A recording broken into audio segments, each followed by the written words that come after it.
The Kremlin's hybrid war against Europe seems to be gaining momentum. Off the coast of France, a tanker from the Shadow Fleet was detained, which could have been used as a platform for launching drones. Sabotage, cyberattacks, damage to undersea cables, caches of explosives. Russia is very eager to keep EU countries in a constant state of threat and instability. What other risks exist, and how does Europe plan to protect itself? Let's figure it out. This week, France detained a Russian Shadow Fleet tanker for the first time. The vessel Boracay, flying the flag of Benin, was stopped near Saint-Nazaire. The captain and his first mate, both of whom, by the way, are Chinese citizens, were taken into custody. The first mate was released the next day, while the captain was served a court summons. According to French media, the Russians may have used the Boracay tanker not only to circumvent sanctions, but also as a platform to launch drones over Europe. Now, the investigation will have to clarify all these points. By the way, in Moscow, the detention of the tanker was called outright piracy, and threats were made. In response, President Macron called on allies to increase pressure on Russia's Shadow Fleet. The response teams acted promptly, and this highlights the reality of a phenomenon we've been describing and discussing for a long time. This is a fight against these so-called phantom fleets, which earn tens of billions of euros for the Russian budget and, according to our collective estimates, finance 40% of Russia's military spending. We have figures showing that from 600 to 1,000 ships operate in this way, ensuring the transit of Russian hydrocarbons even when they are under sanctions. That's why I believe it's good that this work has been done.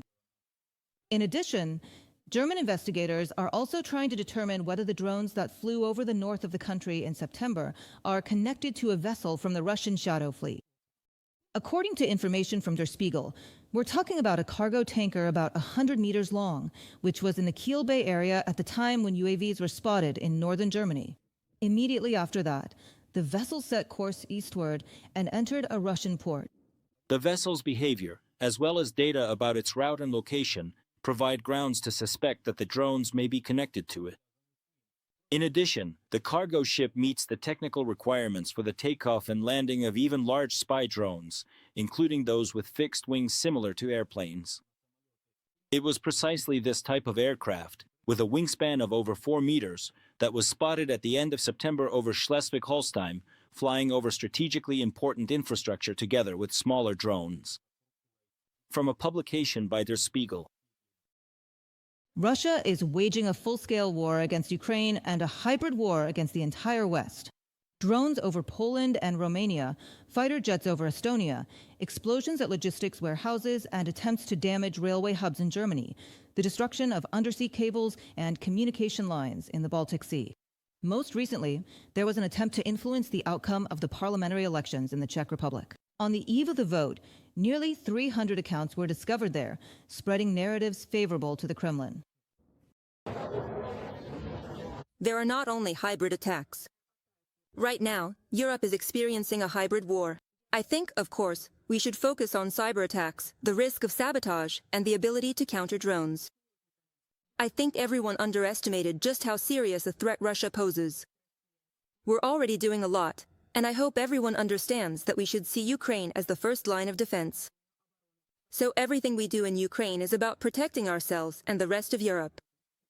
Back at the beginning of the year, the Wall Street Journal reported that Russian intelligence services have a new shadow unit carrying out covert attacks across Europe.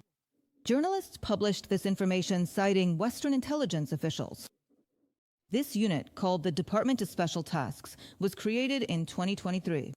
It is located in the office of the main directorate of the General Staff of the Russian Armed Forces in Moscow.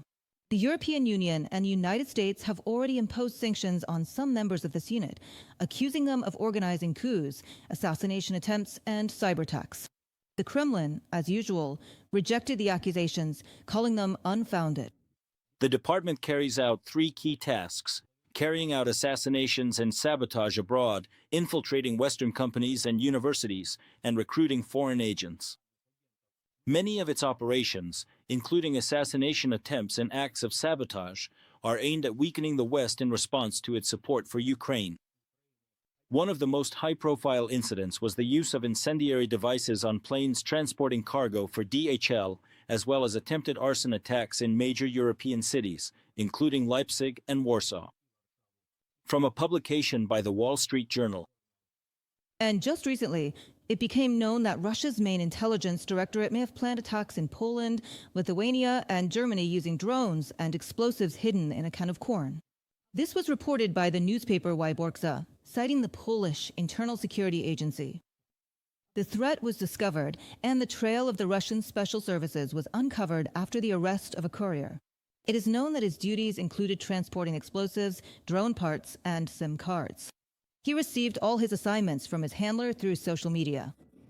Russian intelligence agencies planned to drop explosives hidden in cans of canned corn onto as yet unnamed targets. The drones were equipped with grippers that perfectly matched the shape and size of the cans. The investigation established that at least 2 such cans were brought into Poland, and outwardly, they are indistinguishable from those you can find on the shelves of Polish stores. Inside each of them was an explosive device with a yield of about 2 kilograms and 800 grams in TNT equivalent. An explosion from such a device could cause severe injuries and even deaths from the blast wave and shrapnel within a radius of up to 15 meters from the epicenter. From a publication in the newspaper Wyborcza.